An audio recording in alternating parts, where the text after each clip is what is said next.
All right, Kristi, let's start at the very beginning of your journey. Where are you from? Where were you born, raised? What kind of background? Great. So I grew up in a small city called Sudbury, Ontario. It's about 4 hours north of Toronto. Two older brothers and a very supportive mother and father who encouraged us to get involved in sports and to really work for what we wanted in our lives. My dad was an entrepreneur. My grandfather was an entrepreneur. And I followed the footsteps of both my brothers who were sort of entrepreneurial going through high school and university. And in high school, I didn't want to work for anyone else, so I started my own lawn cutting business before I had a driver's license. I was walking through the neighborhoods, cutting grass for anyone whose house I could get to in walking distance. And through university, I went to Queen's University in Kingston, where I studied commerce, but I didn't do very well with my commerce degree. I passed and I got my degree, but my marks were never great because I was actually running two businesses while I was in university. I ran a franchise of College Pro Painters for 3 years, and I ran a custom clothing business. And then after university, I moved to the big city of Toronto, and I didn't know a lot of people in Toronto, and decided at that time, again, I wanted to run my own business. I didn't really know doing what, but I had heard about a sport and social club. Actually, I believe it was called the Golden Gate Sport and Social Club, so down in your area. And I thought that would be something I could try.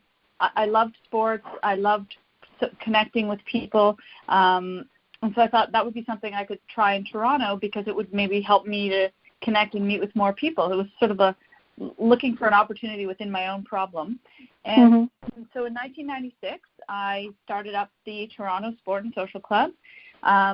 Over the last 25 years, we grew the Sport and Social Club to being one of the largest adult rec sports league providers in the world, with getting over 150,000 people playing on an annual basis across 9 different cities in Canada and the United States. And we were looking to grow a whole lot bigger. And then the pandemic hit, which forced us to stop our operations. We actually have not been able to operate our sports leagues for the last 13 months now. And it was during this time that we pivoted to creating a whole new organization called JAM. All right, so let's go back to 1996. Remember, we're doing an entrepreneur journey story.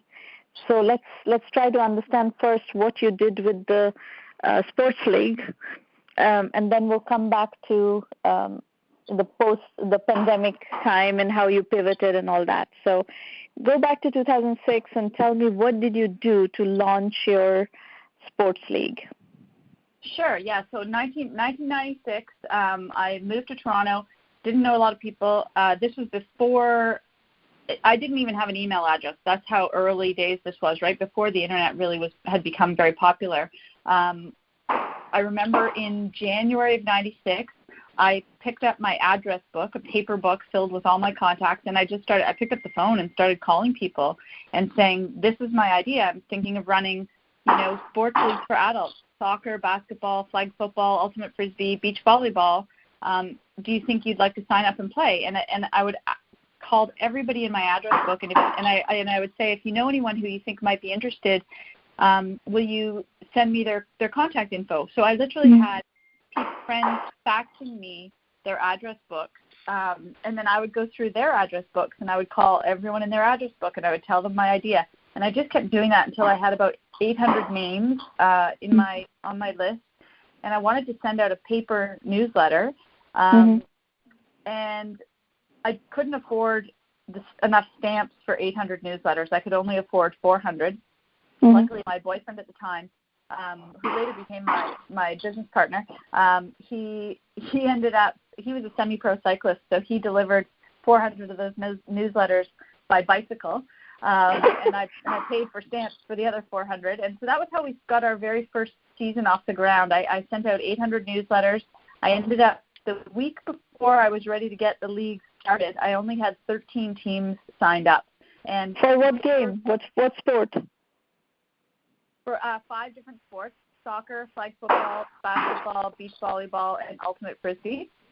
and I only had 13 teams across 5 sports, which at $350 a team wasn't going to be enough to survive. So I was pretty. I recall very clearly. I fell down and I was crying on my bedroom floor, thinking, "What have I done? I've spent the last 4 or 5 months trying to build this business. I quit a job. What am I going to do?" And after crying for a couple hours, I just got up off the floor, picked up the phone again, and said, "Hey," I called everyone and said, you said you wanted to sign up. Now's the time. You have to sign up now. And I basically converted that 13 teams to 52 teams within 5 days. And so that very first season, we had 52 teams signed up to play. That first year, we ended up with 250 teams over the course of the year. And I ended up, we had one car. I did everything by myself. I had one car. And I was out every night at all the games, and I would bring people. I had sponsors lined up before I even had people signed up to play. I had Power Bar and Gatorade and Wilson Sports Equipment as early day sponsors. And I remember, going out to games and dropping off Power Bars and asking people if they were having fun, and then I'd encourage them to go back to the bar afterwards to socialize, and I would go back to the bars. So I was going nonstop. I was out at every game and out at the bars in the evenings trying to encourage people to sign up again for the next season and make sure they were having fun and enjoying themselves. Mm-hmm. And what the business model was the teams would pay a certain amount to be part of this league? That's right. They'd pay a team fee. At the time, back then it was about $350 for an 8 or 10 week season. And there was no membership fee. It was a pay-as-you-play. So you'd sign up for a season. You could sign up by yourself as an individual, or you could sign up as a full team. And if you signed up by yourself, I would put you on a team with other individuals and make sure you could meet new people. Mm-hmm. And then over time, I didn't spend a lot of money on advertising early days because the word of mouth. We just started growing very quickly through word of mouth. And I was able to, any facility I could get my hands on to rent, whether it was a gym or a playing field, a softball diamond, I would rent the space, and I could fill through word of mouth because I was trying to deliver good customer service.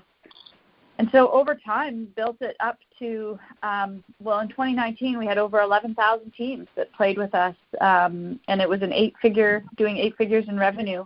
I had 40 full-time employees and 350 part-time employees. So really grew a lot over those years. Wow. That's amazing. So give me the highlights of, your strategy in growing this thing to that level. How long did it take you to get to $1 million in revenue, for instance? It took me 8 years to get to $1 million in revenue. Okay. So 96 you started, and 2004 you got to $1 million in revenue. Yeah, I would say about that. Yeah. And was that all word of mouth still? To get to $1 million, it was all word of mouth? Majority, yeah. I did the odd newspaper ad back then.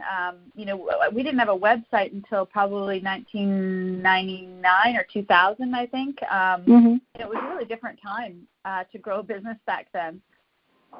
But we did a little bit of newspaper advertising, but not much at all. It was mostly word of mouth. Not much at all. At what point did you start really leveraging technology to do what you were trying to do? I think around 2004.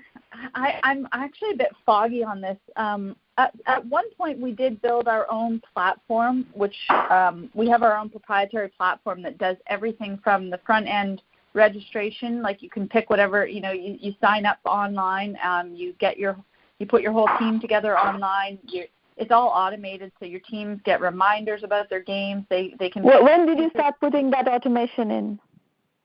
Oh gosh, I'm gonna say probably 2004, yeah, it was probably about 2004-ish. So just around when you were hitting $1 million in revenue, you started leveraging technology more aggressively.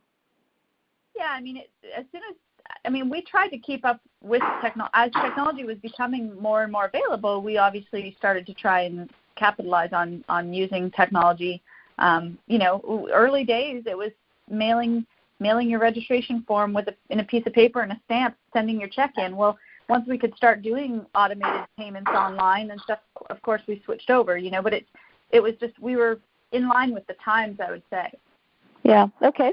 And after you reached 1 million and you had some, all these technology pieces starting to come together, when did you start leveraging online marketing in growing your business?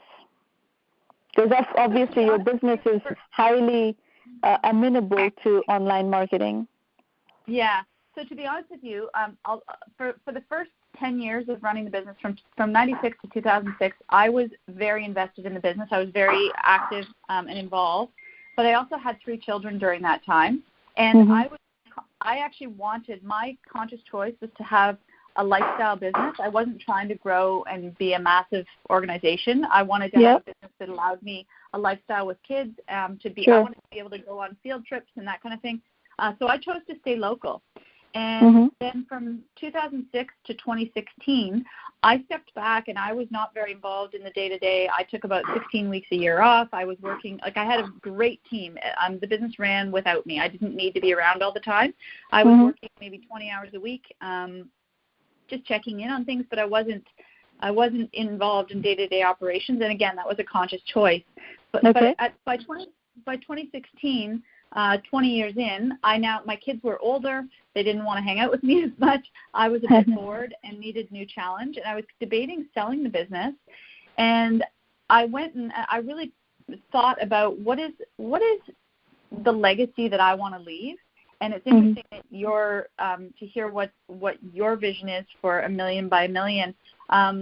At the time, I sat down and I was thinking, what I get most excited about is seeing people playing and seeing the impact we're having on people's lives. When I see a sport and social soccer game in action or an ultimate frisbee game, and I can say to my kids, oh, look, there's one of our games going on. Look at those people playing because of what we do. It felt so good. And at that time, we had about 70,000 people playing annually.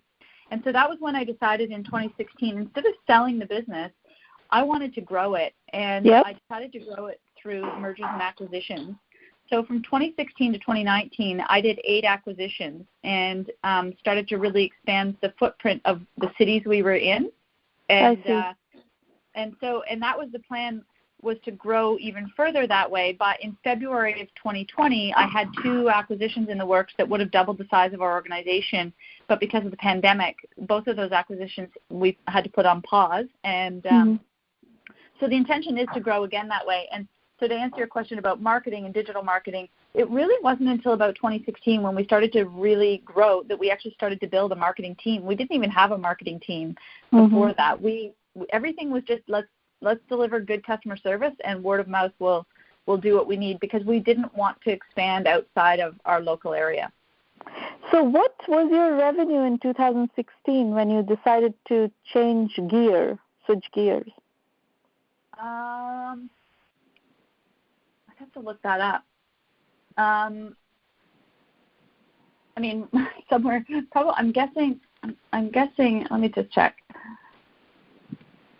2016, we were doing about $6.5 million in revenue. Still substantial, though. Pardon me? That's still very substantial for a word-of-mouth business. That's very substantial. Yeah, we grew.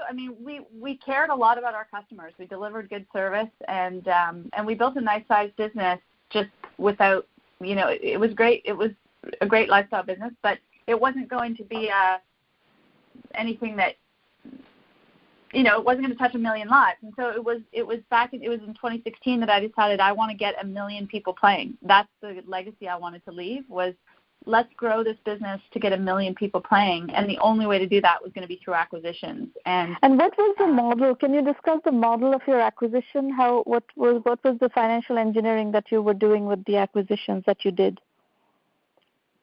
Well, some of them were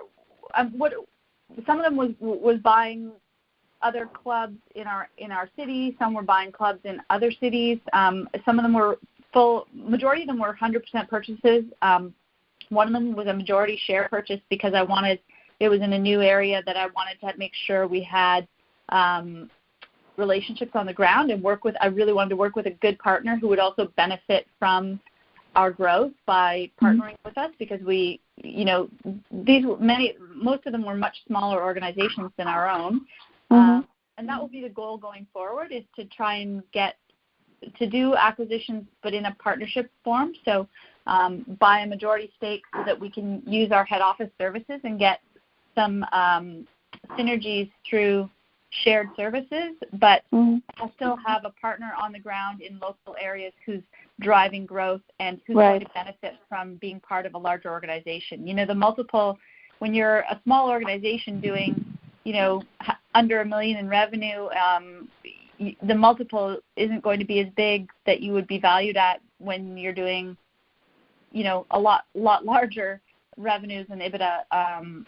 So they would, ideally, our partners will benefit from the model as well. I'm a big believer that the only good deals that happen are win-win. Nothing good ever happens when you're in a win-lose scenario. So I'm a big believer in strong relationships and win-win opportunities in the form of partnerships. So to net it out, your acquisitions are equity acquisitions, not cash acquisitions. Sorry, I'm not sure I understand. So are you, I'm trying to understand the financial engineering of the acquisitions, in that, are you paying cash to acquire these smaller clubs? Are you paying a cash equity split? What is the structure of the acquisition? We pay cash. You pay cash. Yeah. You pay cash, and you become 100% owners of these clubs that you acquire, but you keep the on-the-ground staff on so that they can continue on with their execution. Well, the truth is every acquisition is different. Not a single deal is the same. Having said that, majority of the deals we've done have been 100% acquisitions, and yes, where it makes sense to do so, we would keep the staff on the ground if they're a good fit with our organization, which more often than not has been the case, which is great. There was one of our deals was a majority share purchase, so we bought the majority of the organization, but kept the owner stayed on as a partner in their business. So they haven't all been the same. They've been different. Okay. It depends on what the owner's looking for, right? Right. Well, not only that, it also depends on what you're trying to accomplish, because cash acquisitions are easy to rationalize on your balance sheet and your profit and loss and your valuation. If it's an equity acquisition joint venture with another player, then that's not so easy to value. When you roll it all up, it's not that easy to value. That's why I was probing that issue. Yeah. So, okay, let's get back to what happens when the pandemic strikes. How did you orchestrate, and how did you move forward? So when the pandemic hit, as I said, we had 2 deals that we were doing due diligence on that would have doubled the size of our organization by May or June of last year, and we had to put pause on both of those. And initially, we weren't really we were anticipating that we would be shut down for a month or 2. I wasn't ever anticipating that we would, here we are 13 months later, not able to operate majority of our sports leagues. We've had some operations in a few of our cities, but not, Toronto's still our largest city, and we haven't been able to operate in Toronto at all. So we did have to, we initially had to do temporary layoffs with majority of our team, which was one of the hardest days of my life, March 13th, 2020. Having said that, as soon as we understood that the Canadian government was going to help with some wage subsidies, we were able to bring everybody back, which was fantastic. And I would say March and April, we were trying a lot of different things to see what could we do to stay alive. And we were trying, to keep our members engaged through play. we started offering virtual games, things like bingo, trivia nights, online speed dating, a bunch of different events. And we realized it was really fun for people. They were really enjoying the opportunity to, it was a pretty difficult time last year when all of a sudden everyone was locked in and not able to connect. And but our model wasn't going to be sustainable. Charging people $5 for a night of bingo, and you get 50 people here and 100 people there. It wasn't going to be sustainable in that way. However, we realized all the corporate teams that are now working remotely are struggling to connect through play. They're struggling to have, what the natural bonding that used to occur when you'd walk to the elevator and grab lunch with someone, or you'd, literally stand at the office cooler and laugh about what you watched on TV last night. Those types of encounters were not happening. So we started offering these virtual events to corporate teams, and we found that every team who did it the next day were calling us back and asking to book a package. They'd try one event and then they'd say, we want to book a package of 10, or we want to book a package of 20, or we want to give these as gifts to our corporate clients. This is so much fun. These events are so much fun. So we realized we were onto something, and we had all of our full-time staff from the Sport and Social Club was acting as hosts and running these events that we were doing, and we started innovating and creating more and more events. So now we have, in addition to bingo, we've named that tune bingo, trivia, escape rooms. We've created 6 different escape rooms. We've got scavenger hunts. We created a game called, our most popular one is called Survey Says. It's a take on Family Feud. We've got Reveal of Fortune. It's like the Wheel of Fortune game, and Jeopardy, which is like, the Jeopardy game. We've got a bunch of different game shows. We have cooking classes, all sorts of really fun events. And by the end of the summer, we were hoping that we would get sports back up and running, and we realized, our full-time staff can't be hosting these events all the time. We need to build this as its own sustainable business. And so we've since hired over 40 out-of-work actors and comedians who have been crushed by the pandemic because they're not in the theater, and their side hustles, restaurants and stuff, they don't have those jobs either. So that's been amazing that we've been able to create work for out-of-work actors and comedians. We've hired, I think, over 40 hosts now in a number of countries, in Europe and Canada, North and U.S., and we've done over 1,500 events for over 50,000 people in 20 different countries. We hit $1 million in revenue last week in less than a year. So fantastic. Pretty exciting. Yeah.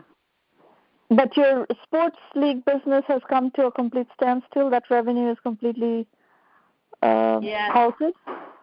It's gone, but it will come back as soon as. It will come back. Yeah, it will come back. Yeah. You just have to survive this period, and it will come back. Well, and I'll tell you, this creation, and by the way, this new offering that we created, we were through the summer, we were calling it Sport and Social Club. Do you want to sign up for a Sport and Social Club evening of trivia or a lunch and laugh with your corporate team? And it was awkward calling it Sport and Social Club, so we actually created the new brand. Rebranded it. Yeah, we rebranded as Jam, and it's been taking off. It's really exciting to see that we found a new way to help people stay connected through play. The mission is the same. We're still looking to help connect 1 million people through play. And when we get to have sports back, we'll just be that much faster because we'll have people playing sports and people playing online games. Yeah, very good. As well as, and we'll be able to do more corporate in real life games and events as well because we're building this corporate. We were for 25 years we were a B2C business that was very geographically focused. Well, now we have a B2B business that's global. In addition, so the Jam business is B2B. Yeah. B2B. How so? It's all corporate clients. It's corporate clients, I see. Yeah, we're doing all these events we're doing are all for corporate clients all over the world. I see. Not for individuals. And how do you acquire customers? Do you is there a digital marketing towards what? What are you looking for? Mainly basically any organization who cares about their people. So you're selling to HR? HR, culture committees, owners and CEOs that really care about their culture and having a team that is cohesive. So it's team building events. I see. It's playful. It's all playful team building events. Okay, very interesting. Got it. We found that I think our NPS score is sitting at 80 right now, which is a hugely. I'm so proud of our team that we have such a successful NPS score. I think over 70% of our events have been booked by repeat clients now, and we've got some big corporate clients playing with us now. Apple, Google, Comcast, BMO, Scotiabank, Manulife, Pepsi, General Mills. I mean, some pretty massive organizations have found that it's important to make time for play for your people. And when we connect through play, that's when friendships form. And we know that when people have friendships at work, they're more engaged and they're going to be more loyal and they'll be more productive. So it's a real win-win opportunity. Yeah. And when your sports league business comes back, what level of revenue do you think you're going to be able to hit? Well, I mean, your guess is as good as mine in that, it depends on a lot of things.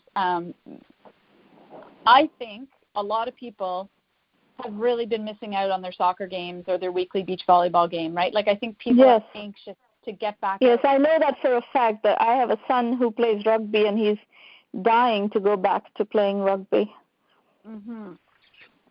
And so as long as we can get our facilities again, because that's the determinant is will facilities have us back, and are they ready to let us use their spaces again? And I think for outdoor, I'm really hopeful it won't be a huge issue, but I believe as soon as we're allowed to play, we'll have a lot of people ready to go. But we don't know when that's going to be. We don't know, because we don't know when. We don't know exactly which facility. So it's going to be an interesting first year back. But I'm not concerned long term. I really believe we'll get back and we'll be bigger than ever because we'll have a corporate side of things as well now, which is super exciting. And right. So you for the next, let's say for the next 12 months or 18 months, if you build the corporate business, that's going to be a substantial business in its own right. And so how would you forecast 2023? How much do you think, if you go back to normal more or less in 2023, what do you think you're going to do?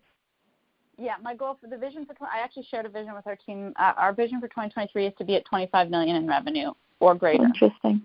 Very good. All right. Terrific. I wish you all the best. Huh? Thank you.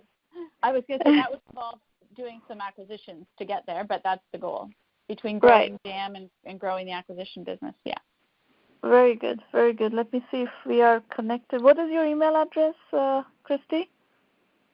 KRISTI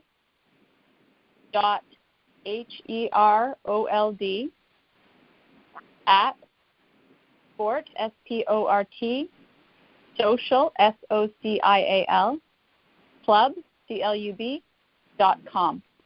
Just so you know, one other little tidbit. As of next week or the week after, we're going to be we've made the decision. We're actually going to rebrand our entire organization as Jam. So we will have Jam Sports and Jam Events. We'll always remain powered by Sport and Social Group, but we're going to just rebrand and launch Jam. New as good. Jam. It's good branding, actually. Jam is a better brand than Sport Social Club. I agree. Very good. Very nice to meet you. I enjoyed listening to you very much. Thank you. It was a pleasure. Bye-bye. Take care. Bye-bye.